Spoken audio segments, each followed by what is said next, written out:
Recife é uma cidade que tem múltiplas possibilidades culturais. O DJ, a DJ, é apenas uma figura dentre muitas que circulam na cidade promovendo entretenimento, forma de você entrar em contato com a linguagem cultural como é a música. Mas a valorização, pelo menos mercadológica, do DJ em Recife ainda passa por percalços de precariedade. Assim. É difícil a gente conseguir estabelecer um piso mínimo que seja ok diante do que é o trabalho de pesquisa, do que é o esforço para se adquirir um equipamento, do que é todo o trabalho de você sair de casa, se preparar, se montar, ir para o ambiente, estudar em questão de 3 minutos, estudar o ambiente por completo, olhar para todas as pessoas e saber exatamente o que você vai fazer para que elas se mantenham se divertindo, dançando, alegres, consumindo no bar onde você foi contratado. E a contrapartida em relação a isso, financeiramente, eu acho que ainda é muito precária. Tenho o maior orgulho de saber que eu fui, assim, uma das peças, do tijolinho, do profissionalismo, como DJ profissional aqui em Recife, que não tinha. O que tinham eram 2 DJs que eles tinham as suas profissões, mas eu não tinha. Eu disse, eu quero isso, eu quero viver como DJ. Eu nunca abracei essa coisa de, assim, é a minha profissão, eu nunca abracei isso, mas eu digo que é algo até mais importante, é o meu tesão. Veja, nos anos 80, o DJ, por lei, teria que ter a carteira assinada, mas a vontade, às vezes, de várias pessoas de trabalhar na noite, eles trabalhavam e recebiam no final de cada fim de semana, recebia o que trabalhou na quinta, sexta, sábado, mesmo não tendo carteira assinada, mas pelo amor ao trabalho, ao amor à música. Recife é uma cidade que a sua composição artística é totalmente entrelaçada com network. A gente só constrói coisas aqui se a gente tiver network, simpatia. Se a gente for uma pessoa antipática, a gente não consegue nada. Recife não é uma cidade receptiva para ninguém. Não é exclusivamente uma coisa dos DJs. Recife é uma cidade que tem 2 populações, uma riquíssima e outra paupérrima. E o desespero de quem é paupérrimo faz ele querer disputar qualquer quinhão. Então não é uma questão que é individual, é de egoísmo, mas é um jeito de sobreviver. A impressão que eu tenho hoje é que quase todo mundo é DJ. Eu acho massa a gente estar vivendo esse momento, porque vai chegar um momento que isso vai ficar tão saturado, que vai inverter completamente. Eu acho que esse movimento é normal e é até interessante para essa relação da humanidade com o capitalismo, sei lá como é que funciona. Eu acho que é muito difícil, assim, a formação, é uma coisa muito escassa e é muito... A gente tem um processo muito amador ainda, dá vontade. Isso não é ruim também, por um lado, porque dá uma certa liberdade, né? Todo mundo que tem vontade de discotecar, na semana seguinte já está discotecando, assim. A vontade bate hoje, daqui a uma semana já está discotecando. Isso não é só ruim, isso é positivo também, porque surge muita coisa a partir dessa liberdade, desse descompromisso, surge muita coisa. Mas, por outro lado, a gente tem uma dificuldade de construir um mercado para DJs, por causa dessa falta de formação e desse descompromisso com a atividade, que não é um descompromisso só da pessoa que decide, quero ser DJ e semana que vem tá tocando.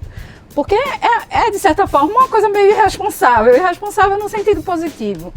Mas não é só a responsabilidade dessa pessoa que decide e vai. É uma responsabilidade de todo o mercado. Essa precarização vira algo padrão e aceitável. Então, assim, cachê baixo, é o mesmo cachê baixo, pô, de antigamente, só que ainda é um pouco mais baixo, sabe? E a galera não dá esse suporte e tal. Eu acho que, assim, o futuro é hoje, porque hoje a gente tem as condições ideais para ter essa massa de DJs tocando, mas, ao mesmo tempo, se para frente não se chegar, e isso eu tô falando uma coisa quase mágica, e eu não acredito em nenhum tipo de magia, se não se chegar, se a gente não conseguir enxergar algum modelo de negócio, a gente vai continuar a viver na mesma época que se vivia nos anos 90. Eu passei, sei lá, mais de uma década e produzia as minhas festas. Ou seja, né? A gente produzia, a gente rateava a bilheteria, sabe? Aí depois de um tempo, porque a gente começou, o nome da gente era muito divulgado, passou a ficar muito divulgado na imprensa, a gente começou a ser chamado, aí a gente começou a pensar em cachês. E ao contrário dos DJs das boates, que tinham essa possibilidade do dono da boate comprar ou fornecer uma grana para ele comprar um material, no caso desses DJs que surgiram dos 90 em diante, não.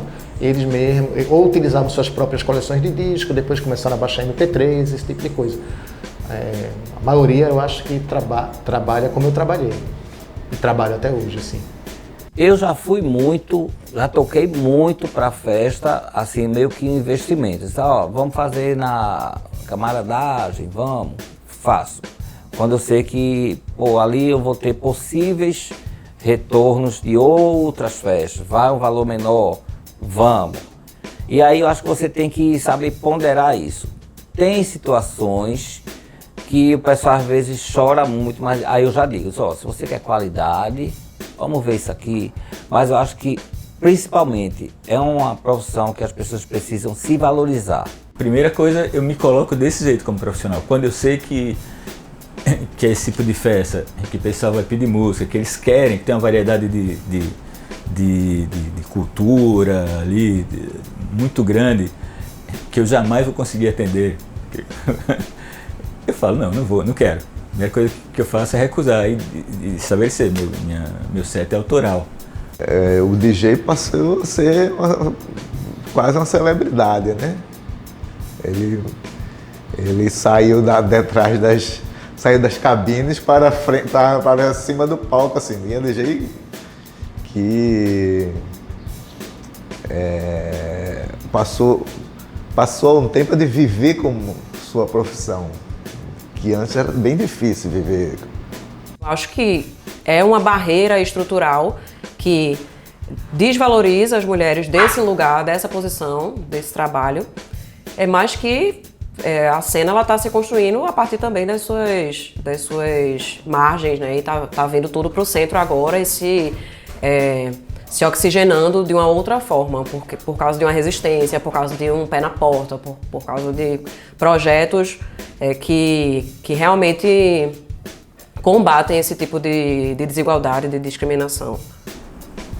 À medida que você deixa de usar vinil, que você começa a usar aparelhos eletrônicos que identificam a batida, isso já não faz sentido, você já não produz para outro DJ como você produzia antes, você já vai produzir suas faixas que já são mais aproximadas do formato canção, né? E aí eu acho que vai mudando significativamente o tipo, o jeito, não é meio, a estética e a funcionalidade do que você produz vai mudando porque a demanda também vai mudando.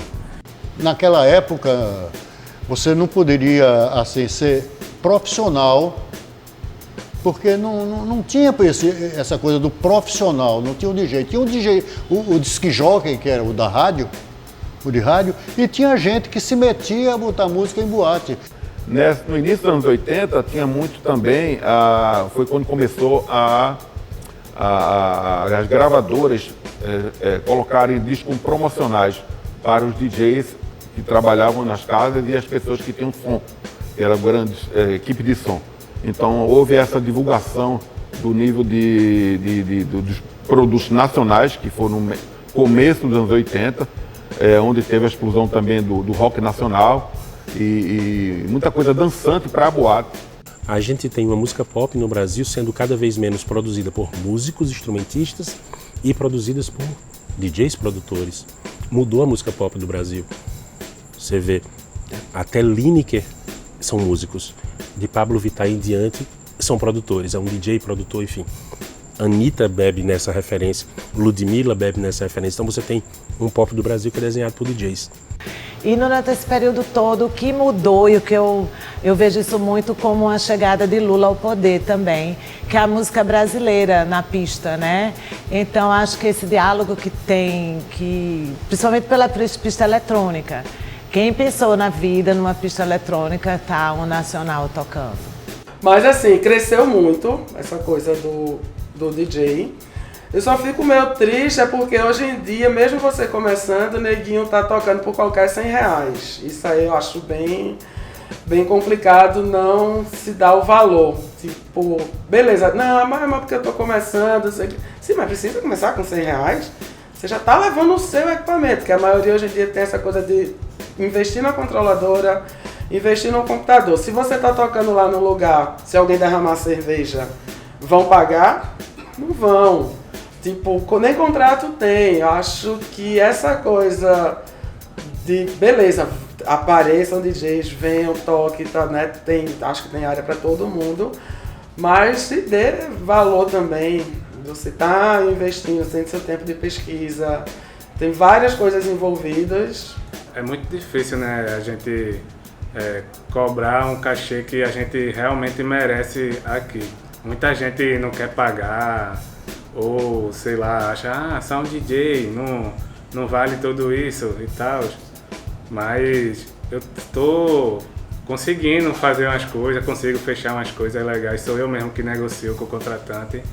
E eu cobro um valor que eu acho justo para mim e para ele. Não adianta só eu cobrar o meu valor e também não ver o lado do contratante. E também tem umas parcerias, uns contratantes parceiros já que já vem contratando há um tempo, aí a gente faz um desconto e tal.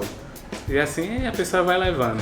Eu entendo que o meu papel no hip hop hoje é fundamental porque, para além das atividades como DJ, a discussão que a gente faz na periferia é a discussão de fazer com que as pessoas entendam o seu real valor, o seu real direito. Então o hip hop meio que sangrou muito na mão de várias pessoas por parte da falta de conhecimento, e hoje a gente traz essa galera que move a periferia, que salva vidas, para entender que eles têm espaço e eles podem sim trabalhar e poder se sustentar a partir disso. Acho que a cultura hip hop ela é muito importante, assim como muitas outras culturas, não só de movimentos negros, né? Com qualquer tipo de arte em si já é muito válido. Então essa ligação da rua propriamente dita, que liga diretamente as pessoas que têm a ver com, se identificam com aquilo ali, faz com que você veja que seu trabalho tem importância na vida das pessoas, é um impacto direto. Então, tem horas que você olha para a sua cultura e diz assim, pô, eu não quero salvar ninguém, eu quero transmitir um pouco de conhecimento e que isso aqui, junto de uma forma maior, se torne algo maior também. Como é que a gente vai estar dentro de cada quebrada fazendo oficina? Como é que a gente vai estar fazendo os trabalhos de oficina, ensinando, fazendo, motivando, a galera podendo ver aquilo ali como uma brecha para poder sair, né, daquele clima hostil, ou seja, daquela única oportunidade que se tem dentro da periferia, que é o tráfico? Como é que a gente vai conseguir trazer esses caras para a cena se esses caras não têm espaço para tocar? Se esses caras não têm um cachê para receber?